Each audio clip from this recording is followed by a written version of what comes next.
put something in your hands, imaginatively, that you would love to release into the world.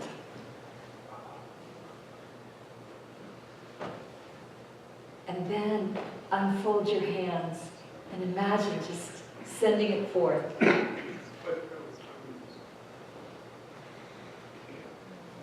And notice the feeling of joy and light that you get when you release your dream into the world. That is the joy of the cosmos as it releases us into the world. You are the dream of the cosmos, just as you are. You are a dream come true. And all that remains is for each one of us to remember that that's who we are. To live that consciously every day. So, as I was thinking about this whole idea of unfolding, I was thinking about what does it take? And I was defining 3 steps that are involved in it, because I love to make things simple, even though they could be hard. And the first step is to have an intention, a powerful intention that you are holding. So it can be a simple intention, like having an intention to turn your clocks forward. That could be an intention. And if you really hold that and to get to unity on time, that could be an intention that you held and you acted upon it because it was important to you.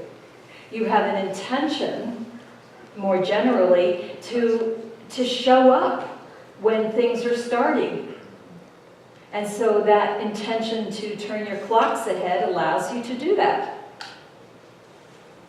Or it can be something that's far grander than turning ahead the clocks. It could be an intention to be who you came here to be in the world. We are all emanations of the light of the cosmos. That's who we are. And each one of us has come to be our unique shade of that. And we're not all identical in that way. The universe is way diverse. And it includes room for each one and our unique expression. So what is yours? What is your powerful intention? Maybe your intention is to be a stand for justice. That everything about your life is going to be about justice. Maybe it's going to be an emanation of love. Maybe your life is about courage, embodying courage and encouraging others.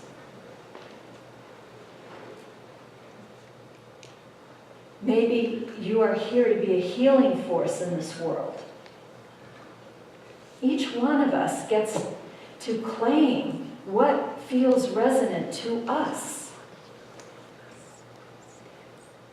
For me, I have defined my purpose, my intention is to create a hearth where people can come, where they can discover who they are and connect with their truth, connect with one another.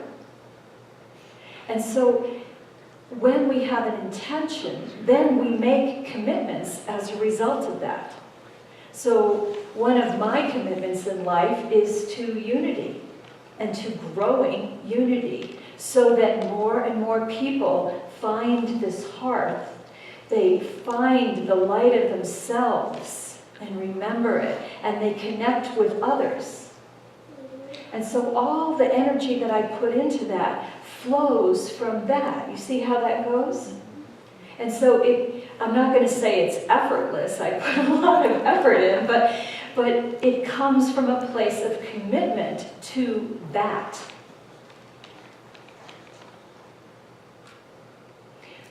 many of us have made the intention to have a child. And then when we have that child, there are commitments that go along with that. And we hopefully follow through on those commitments. There are commitments to make sure that your child is fed and clothed and has a place to live.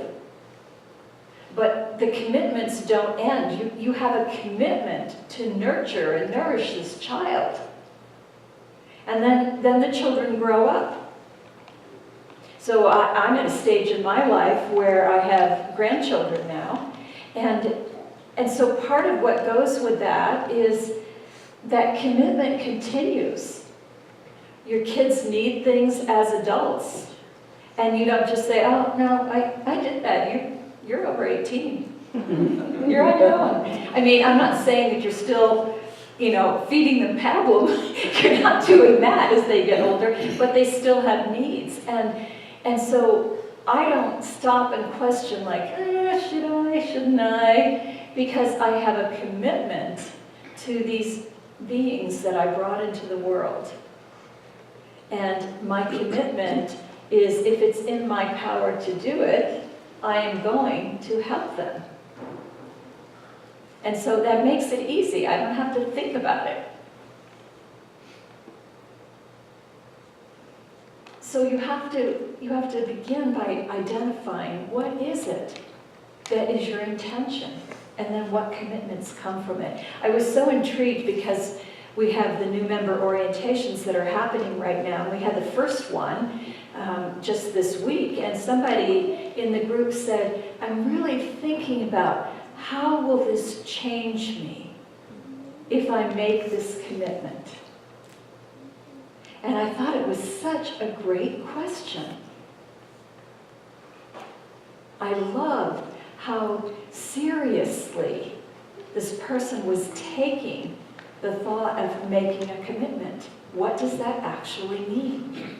And I want to share with you something that is part of the commitment that we make as members of Unity.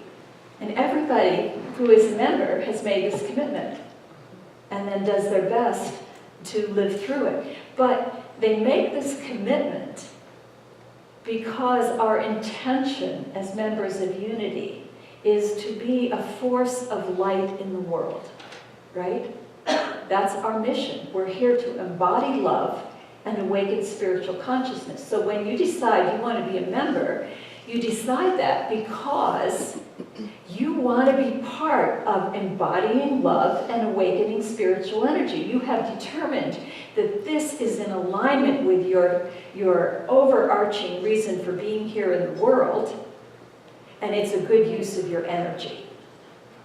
And so in order to do that, it requires certain commitments. So there are some commitments like, hey, show up. Don't say I'm a member but then never come. So that would be one. It isn't like you have to come every day, but let us see you, let us feel your energy. So that's one commitment. But my favorite commitment is how we agree to treat one another.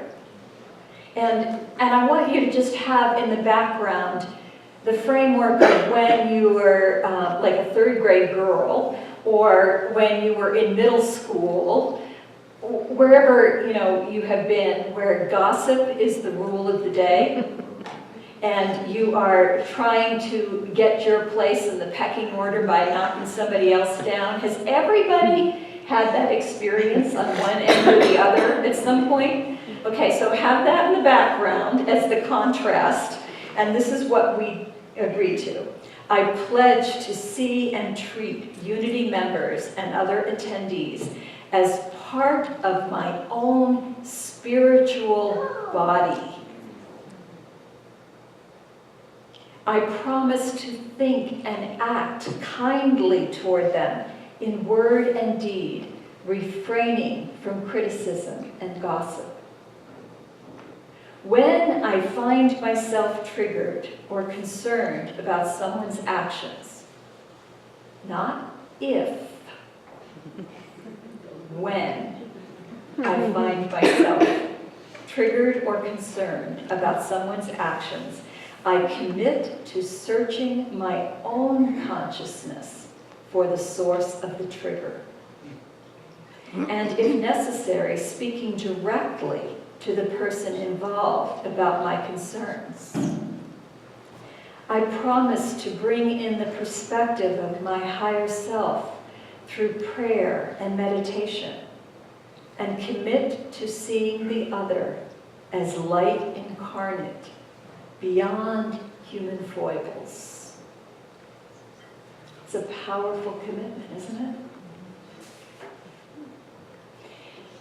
One of the people in the orientation was saying that what she had been attracted to when she came here was that energy of light that was in the room. I guarantee you, I am not the source of that. We are the source of that. Because we have made this commitment. We are shining a light that others who come here for the first time feel. That draws people who don't really know why they're coming. I mean, have you all met some people who've said that? I sure have. I don't know, I just kind of felt like it should. It's a light, like, you know, in those, when they're having a new business and they have the spotlights that go up on whatever. That's what we're doing. We're putting out that kind of light that is shining out, and people who are hungry for the remembering of who they are. They find that light and they come here and they begin to remember. So we hope we have a powerful intention to create something. And then there are commitments that flow from that.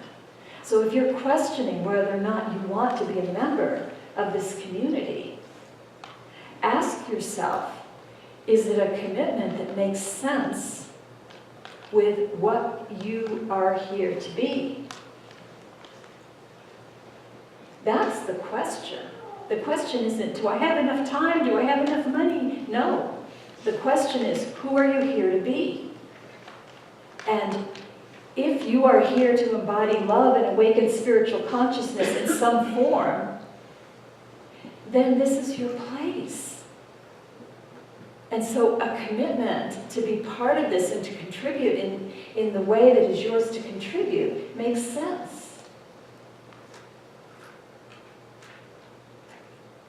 The third step is prayer. So that prayer that we did today is an example of a beautiful prayer that supports us. It's a prayer of alignment. And it is helping us to be in alignment with who we came here to be. So let's take a look at that prayer. It could be any prayer. Joanne's prayer was so beautiful today. A lot of you are using the practice of prayer partners, and you're finding your way with that, and that's so supportive. You can come to the chaplains when they stand up here at the end of the service. You can come and have a one-on-one with them and have that prayer support for your intentions. You can fill out the prayer claims. We have prayer woven all through this community because it is the support energy for who we are here to be. You can use ancient prayers that someone else has written, because like when you take the prayer, the Our Father, as Sharon sang it today, that even if the words need some translation, and they do, for us to really get the full meaning of it, they carry a vibration because they have been sung and said by people for 2,000 years. Or maybe not exactly, but a long time they've been said. And so as they are said by people for all those years, they accrue this energy of light. around them. And they have power that way transcends any issues about translation. The Aramaic language, which is what Jesus spoke, is one of those languages that has multiple meanings for every word. I lived in Thailand for a few years, and the Thai language is another one that has multiple meanings.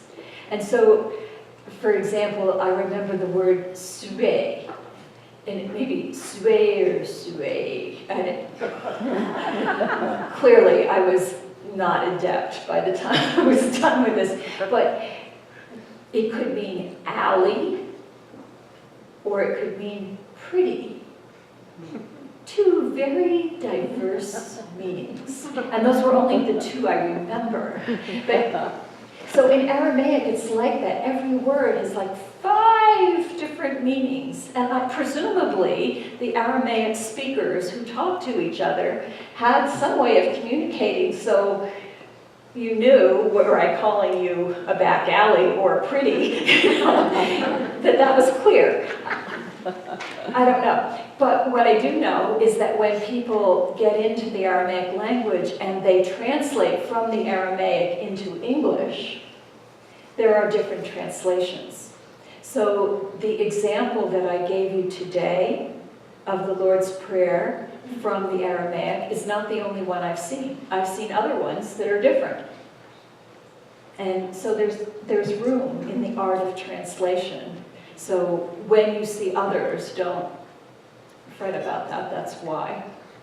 And just remember, with the Bible, if that can happen with one simple prayer, what can happen with an entire Bible that has stretched over many, many centuries in its creation and had many authors. And there's a lot more to it. But then it gets translated from Aramaic to Hebrew to Greek to Latin to Old English to King James English to English maybe if you read something more modern than the King James Bible. So there's a lot of room for things to get lost in translation. And it makes a difference. But back to prayer. So this prayer is one of alignment. O cosmic birther. When Jesus was speaking and he said, when you pray, pray like this, say, Our Father. You have to appreciate the times in which he spoke. So he was a Jew, and the Jews of that time, when they prayed, they started by calling upon the father of Abraham, the father of Isaac, the father of Jacob, and on and on and on and on. And he said, hey, our Father. Okay? So you have to appreciate the contrast from the way they were doing it then. Our Father who art in heaven, the Aramaic for heaven that we have translated, and then over the centuries come up with this concoction of pearly gates and streets paved with gold and angels with harps. In Aramaic, heaven means expansive. So he's saying, our Father, our source, that from which we come, that is everywhere. That is to whom we pray. Hallowed be thy name, birther of all radiance and vibration. Back in his time, the merchants in the marketplace would say, this thing that I'm selling you here, I swear in the name of God, is worth 10 shekels. They were using the holy, the sacred, to falsify their claims, to embellish. And Jesus is saying, stop that. Keep it holy. And remember, we talked before about holy, W-H-O-L-L-Y. Holy One. Keep that sacred.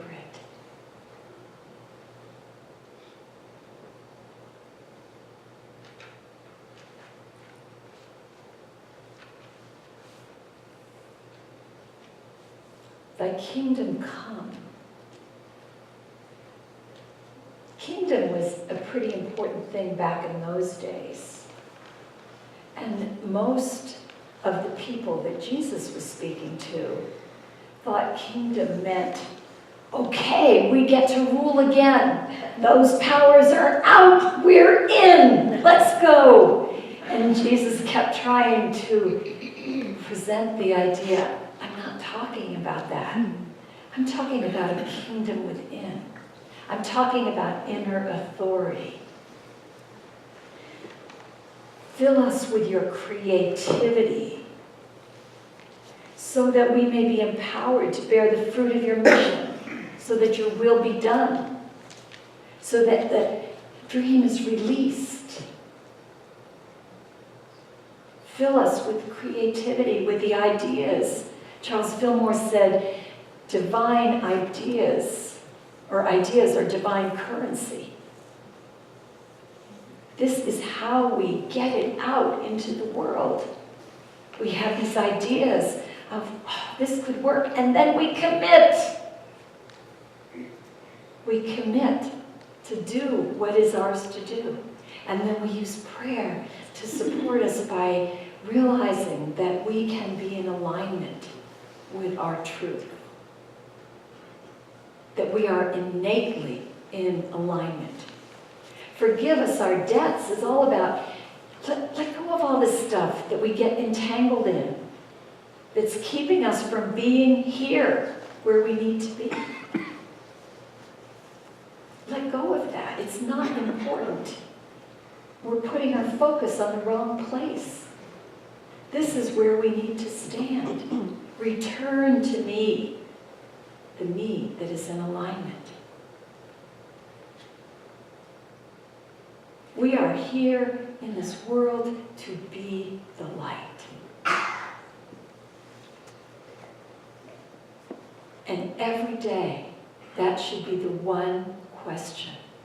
How do I shine my light today? Have I got some barnacles on me? Get them off. Forgiveness. I want to be shiny all over. Because that's who I'm here to be. Nothing else matters. When we step into lack, and we get focused on how am I going to do it, I don't have what I need, we are out of alignment. You give us this day our daily bread.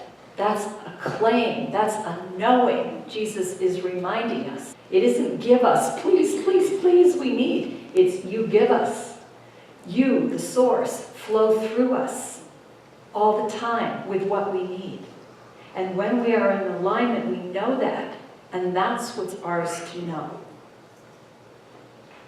So when we find ourselves stepping back into lack, which we will, our job, and prayer supports us in doing that, is to step back into alignment with our intention of who we are here to be, to make whatever commitments we need to make and follow through on them.